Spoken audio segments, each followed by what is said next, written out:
आज हमारा राष्ट्र सिर्फ अपने आप में आत्मनिर्भर नहीं है, बल्कि अन्य देशों को भी खाद्यान्न उपलब्ध करा रहा है। ये बहुत बड़ी गर्व की बात है और ये सब आपके परिश्रम से हो पाया है। अब आगे बनती है बात कि जिस तरह से मौसम में बदलाव आ रहा है, उस तरह से हमारी उपयुक्त प्रजातियां अपने पास हैं कि नहीं। मौसम में जिस तरह से बदलाव आ रहा है, उस समय हम लोग अपने संसाधन का समुचित उपयोग कर पा रहे हैं कि नहीं, उसका प्रबंधन कर पा रहे हैं कि नहीं, उसका संरक्षण कर पा रहे हैं कि नहीं। ये बीमारी लाता कौन है? कीड़े पतंगे ही तो लाते हैं। तो मैंने डस्टिंग स्टार्ट करी अपने उस नर्सरी में। 20 साल मैंने कोई कीड़ा नहीं देखा उस नर्सरी के अंदर। 20 साल कोई लीच, कोई कीड़ा नहीं देखा। जैसा बोओगे वैसा काटोगे।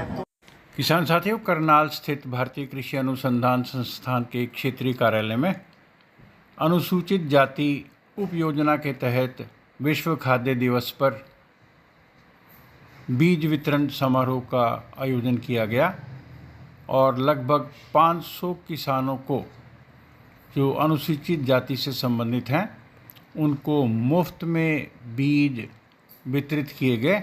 आइए देखते हैं कार्यक्रम की कुछ झलकियाँ। आप सबको पता है कि बीज का एक सिस्टम है, nucleus seed, breeder seed, foundation seed, certified seed. तो इस सीड की जो चेन है, इस सीड की जो श्रृंखला है, उस श्रृंखला के जड़ में ये स्टेशन बैठा है।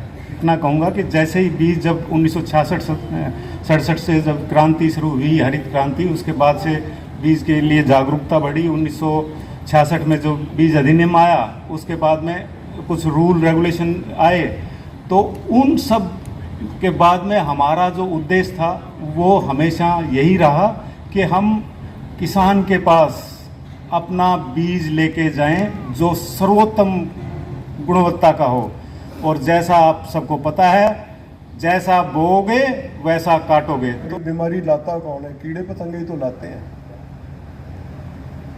राइस कैश की प्रॉपर्टीज जब मैंने स्टडी की, मैंने छोटी सी नर्सरी बनाई हुई थी, छोटे छोटे प्लांट्स में तैयार करके। तो प्लांट्स मतलब पेड़ों के छोटे छोटे प्लांट्स बना के डिस्ट्रीब्यूशन का काम भी करता हूँ। किताब साइंस वाली में कुछ लिखा हुआ था कि rice cash is a silica, और उसका स्ट्रक्चर जो है वो कांच जैसा ही तीखा और वैसा होता है।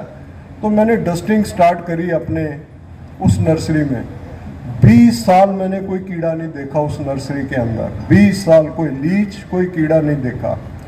मैंने उसको पुलवराइज करके अपने खेत के अंदर, मैं ऑर्गेनिक खेती करता हूँ 5 साल से, उसी ऐश की डस्टिंग 3 बार करता हूँ। कोई कीड़ा पतंगा मैंने अपने खेत में नहीं देखा। पूरी फसल आ रही है। अच्छा, राख के अंदर है क्या? साइंटिफिक रीज़न बता देता हूँ कि 95% सिलिका है जो आपके प्लांट्स को स्ट्रॉन्ग करता है। प्लांट स्ट्रॉन्ग होगा, उस पर फ्रूट्स ज़्यादा आएंगे। प्लांट स्ट्रॉन्ग होगा, इंसेक्ट अटैक कम आएगा। कार्यक्रम में डॉक्टर RN पढ़ारिया, संयुक्त निदेशक विस्तार, भारतीय कृषि अनुसंधान संस्थान, मुख्य अतिथि थे और साथ में विशिष्ट अतिथि रहे श्री विजय सेतिया जी। आप सेतिया राइस मिल के ओनर हैं, उन्होंने भी आज संबोधित किया। अनुसूचित जाति परियोजना के नोडल अफसर डॉक्टर संदीप लाल जी, पूसा संस्थान से हमारे आए हुए वैज्ञानिक साथीगण, मीडिया से आए हुए गोस्वामी जी और अन्य सदस्यगण, इस परिसर के अन्य स्टाफ, सभा में उपस्थित सभी किसान भाइयों और बहनों, मैं आप सबका हार्दिक अभिनंदन करता हूं और विश्व खाद्य दिवस के शुभ अवसर पर आपको बहुत बहुत बधाई भी देता हूं। और बहुत ही महत्वपूर्ण दिवस है जब सभी किसान भाइयों के अथक परिश्रम का फल पूरे राष्ट्र में और पूरे अन्य विदेशों में भी इसका ज्ञापन हो पाता है।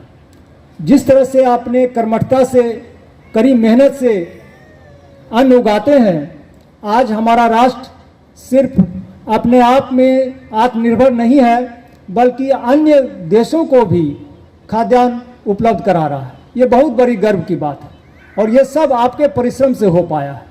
हमारे वैज्ञानिक गण निरंतर शोध करते हैं, नई प्रजातियां विकसित करते हैं।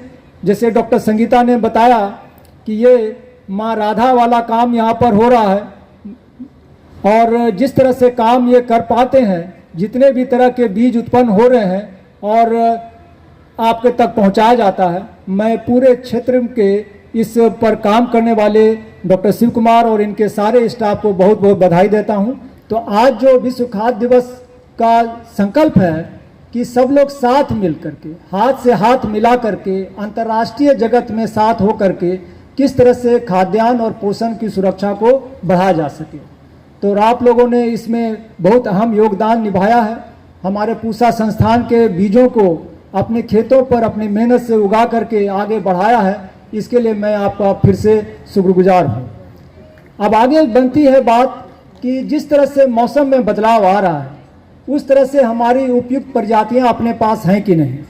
मौसम में जिस तरह से बदलाव आ रहा है, उस समय हम लोग अपने संसाधन का समुचित उपयोग कर पा रहे हैं कि नहीं, उसका प्रबंधन कर पा रहे हैं कि नहीं, उसका संरक्षण कर पा रहे हैं कि नहीं, ये हमें देखने की बात है। पिछले बार जिस तरह से तापमान बढ़ गया था, लग रहा था कि गेहूं में उत्पादन कम हो जाएगा। इस बार अतिवृष्टि हुई है तो कहीं न कहीं धान को क्षति हुई है, सोयाबीन को क्षति हुई है, लेकिन फिर भी मैं देख रहा हूं कि उतना होने के बाद भी हमारा उत्पादकता इतना ज़्यादा है कि वो हानि भी कम ही रह जा रहा है। तो ये बहुत अच्छी बात है। अब आगे बनती है बात कि किस तरह से हम अपने आमदनी को बढ़ा सकें। आमदनी बढ़ाना किसानों के लिए ये हमारे संस्थान का भी बहुत बड़ा लक्ष्य है। हम उत्पादकता इस पर काम तो कर ही रहे हैं, लेकिन हम किसानों की आमदनी और खुशहाली कैसे बढ़े, इस पर भी काम कर रहे हैं। जिस तरह से हमारा राष्ट्रीय कार्यक्रम हमारे किसानों के साथ जोड़ने के लिए पूसा संस्थान का बना हुआ है, उससे हम देश भर में कोशिश करते हैं कि जहाँ से जहाँ ज़्यादा से ज़्यादा किसानों तक पहुँच सकें, चाहे बीज को बांट करके, चाहे उसके यहाँ प्रदर्शन लगा करके, चाहे उनके साथ कोई प्रशिक्षण करके, इन सब माध्यमों से हम किसानों को सशक्त करने के लिए लगे हुए हैं। इसी आशय में आमदनी बढ़ाने का जरिया जो है प्रसंस्करण एक बहुत बड़ा हमारा क्षेत्र हो सकता है। तो किस तरह से फसल का प्रसंस्करण करें, उसके बारे में भी हमें सोचना पड़ेगा। कितनी महिलाएं यहाँ उपस्थित हैं, मैं आपको बधाई देता हूँ कि आप घर परिवार से निकल करके अपने पशु सब कुछ छोड़ करके आज सभा में उपस्थित हुए हैं। मैं आपसे अनुरोध करूँगा कि अपने समय को प्रसंस्करण में थोड़ा लगाएं। कैसे छोटे छोटे लघु उद्योग करके हमारे हरियाणा में ही बहुत सारी महिलाएं बहुत आगे बढ़ गई हैं।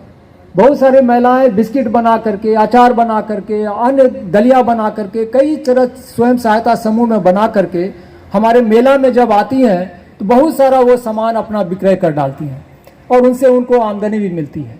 उसी धर्रे पे हमें भी चलना पड़ेगा।